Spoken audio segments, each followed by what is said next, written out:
Hello, everybody. I am Keenia Williams. I was born and raised in San Francisco. Today, I will be speaking about me saving two people's lives in two different times. Look pretty small up here. I'm pretty sure y'all are wondering, hey, she don't have a cape on, she's not strong, big, or whatever. But honestly, being a hero is not even about being trained. It's about having the guts and the courage to step up, and don't matter what's in front of you, that you can go forward and steady to do it. So in 2011, I was coming from Antioch. That's when I used to stay, and I had my 5-year-old daughter. And we were heading to go to work, and she was heading to go to school. This particular day, normally when I leave from Antioch, because there's so much traffic, I leave around 4, maybe 5 o'clock. This day, I chose to leave at 3. And every time I tell people this story, sometimes they don't believe me, but hey, it's my story, and this is what I saw. So I'm heading to the city, and something just told me to look up. I seen a shooting star. At that moment, I said, God, I need something to change in my life. Because, I was going through a lot of things at that time. What comes to next, I would never think this would change my life. As I'm heading on the freeway, going towards the city, I get in San Francisco, it's a diesel truck behind on the side of me. I really don't like driving on the side of big trucks or really anybody driving crazy. So I head up a little bit. I'm on the phone with my mom, but I wasn't talking like this, you guys. I had the speaker. So I was talking to my mom, and it's a black car coming to the intersection. And I told my mom, I'm like, he is about to tear the club up. He's about to just tear this whole car up. His car spins out of control, turns around, boom. The diesel truck could not stop, which means it flipped. It even hit the car that made the accident occur. It flipped over it. And when it flipped over it, part of the tail of the diesel truck hit the freeway. The freeway breaks off to the ground. Now, I'm in the car with my daughter. Now, I'm sitting here. I'm driving right past it because I already seen it happening. I told my mom I was going to call her back. I'm sitting here thinking, like, who could be in this car? Because the truck is on the driver's side. I look back up through my rear view. I see the handle lifting up. As I'm seeing the handle lift up, it's the passenger side. So whoever was in the driver's seat, they had to use all their strength to get that door open. The door shut it so quickly as soon as it opened, but I was able to catch it. So I had my daughter in the car. Mind you, she's 5 years old, and I'm just sitting there thinking, like, what kind of situation is this? You got your child, your life, your kid's life, and someone else's life. I wouldn't even thought about it twice. I didn't even think about that. I only thought about it after the fact, so I can tell you. So I see the truck. I drive up a little bit. I get out my car. Mind you, guys, it's 3 o'clock in the morning. I'm on my way to the city to go to work. I have pajamas and flip-flops on. So I get to the truck. The truck is right here. It's blocking off the freeway. All the traffic is over here, and here's me and my daughter, the only car on this side. I get out the car.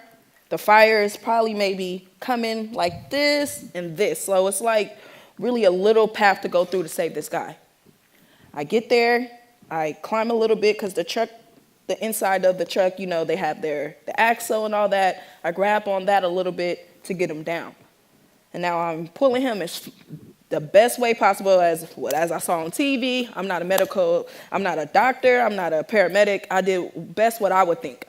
So I grabbed this guy, Michael, and I'm pulling him, I'm dragging him.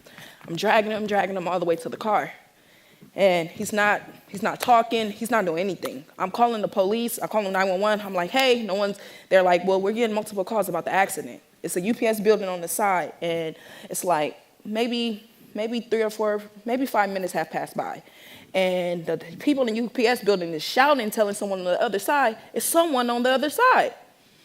Next thing you know, you see the paramedics, the fire department and the highway patrol, they're yelling at me like, hey, what are you doing over here? Can't you see? This is an accident. And I'm like, hey, guy, I just saved this man out this truck. You don't have to yell at me. So he's like, hey, man, are you serious? I'm like, yeah, we've been looking for him for like 6 to 5 minutes. And I'm like, really? Well, he's been right here. At this time, I had...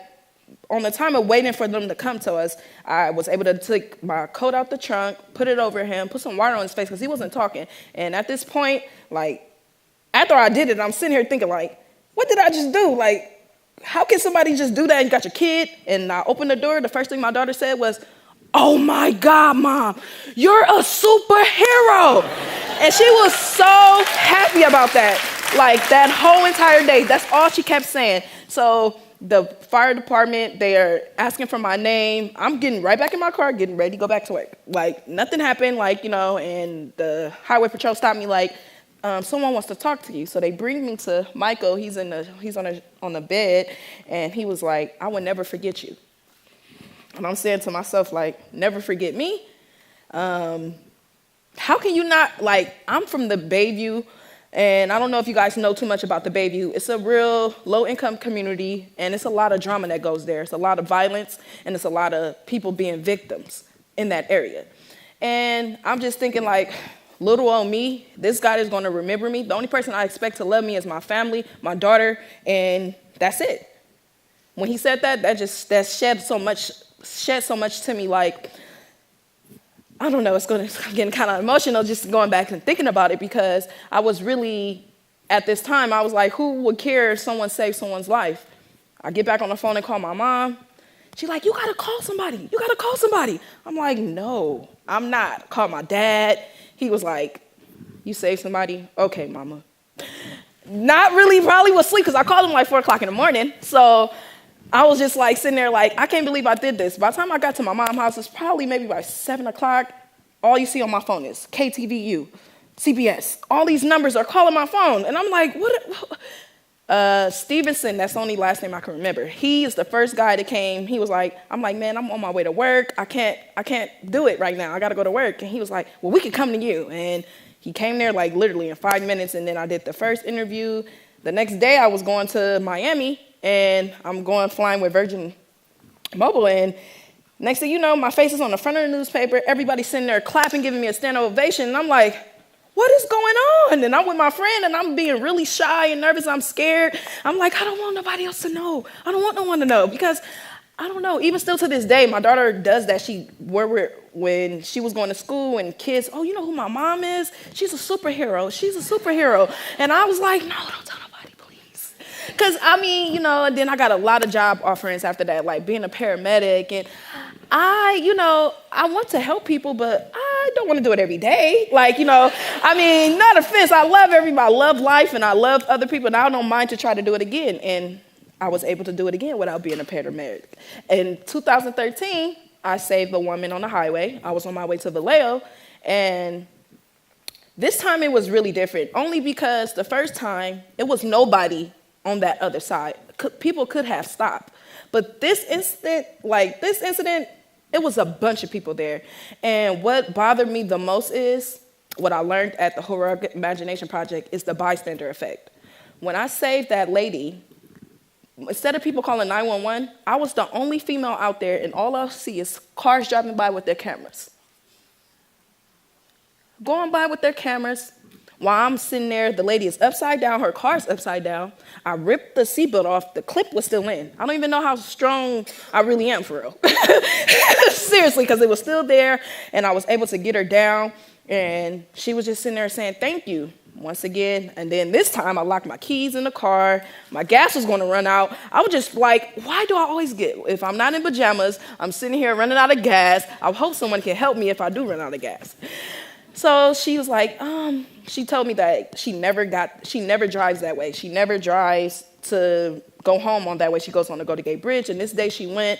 And that day, I wasn't even going to go there. My friend begged me to go there, and I wasn't really going to go there. And I'm kind of glad that I did, because after that day, my life really changed, because I was able to be on the Ellen show. But let me rewind it just a little bit back, because I was just shocked by, when I left the scene, 2 highway patrol cars stopped me, and I'm sitting there like, did I do something? Like, now I'm scared, like, did I do something? They was like, are you the young lady from 2011? You're the highway hero, right? And I'm sitting there like, no, I'm not her. And then somebody gave Channel 2 News another call, and then they're calling me, and I'm like, they was like, did you save someone today? I'm like, no.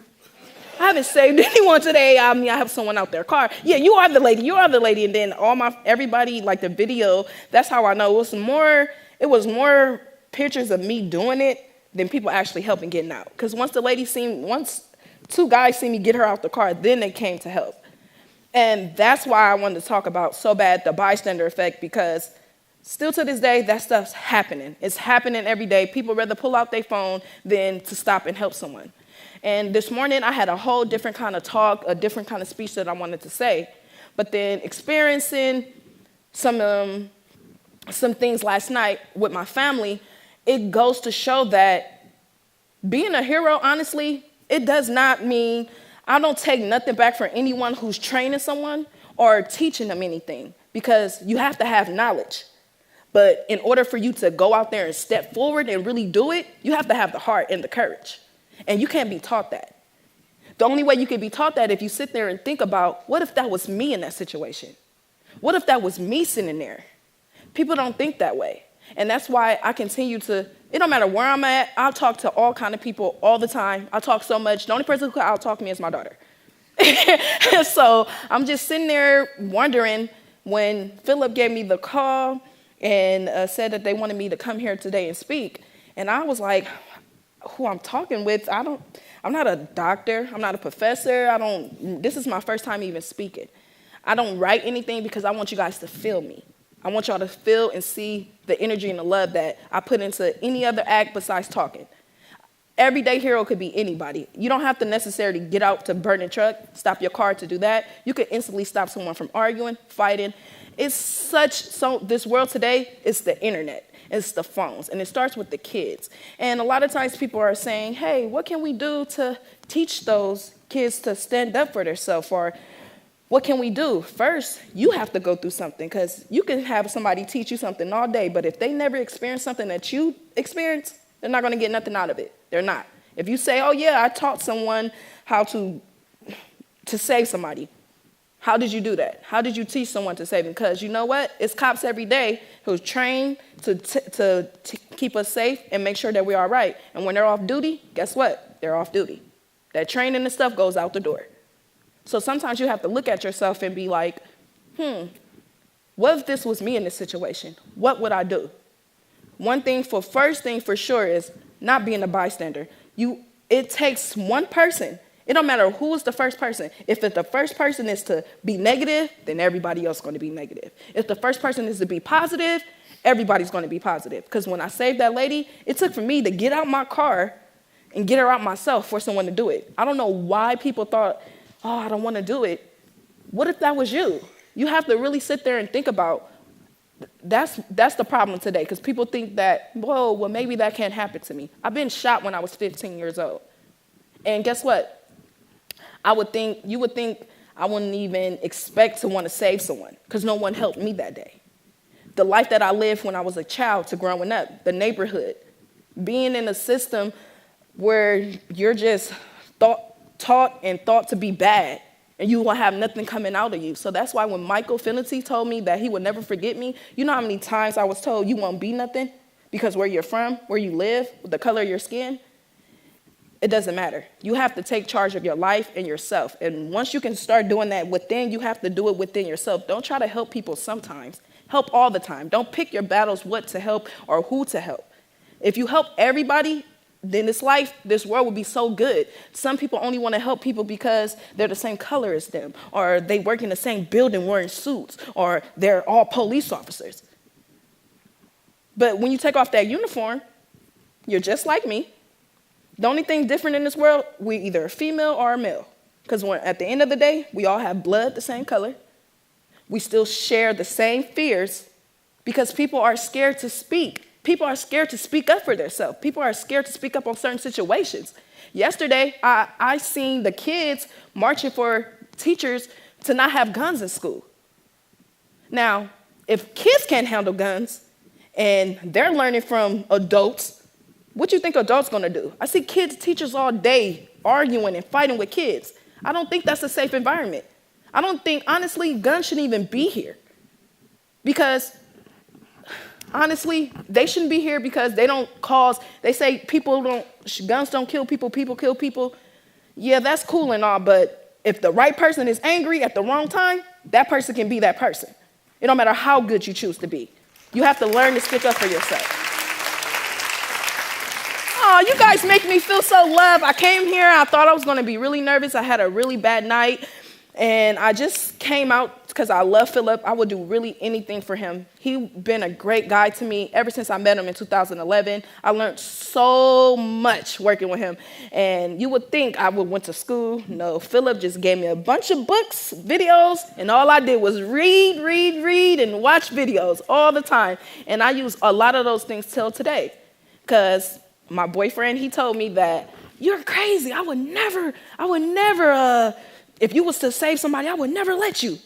That's just crazy to be in the fire. That's just crazy. But guess what? Just not too long ago, maybe I'll say a year ago, I was coming from San Francisco going to Emeryville, and a car spun out of control, and there was a lady and her daughter. It wasn't a bad accident, but it was bad enough that she was shook. And guess what? He got out his car, and he helped me with her. So that's just what I go to say. It takes a leader to lead. And if you're the right leader, you will have the right team following you behind you. So don't never second guess. That's what stops people all the time. Like, should I go there? Nah, but what about me? But when I was saving Michael, all I said was running towards the fire, God is not going to let me die.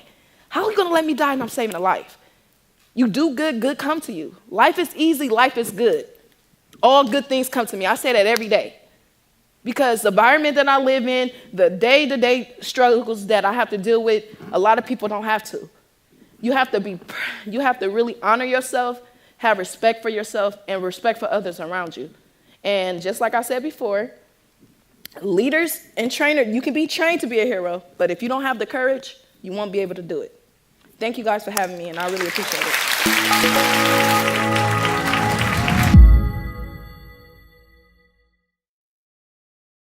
The Hero Roundtables are the global events that ask the question, what is a hero? You've just seen one hero talk. To find more and join the conversation, visit our website or social media.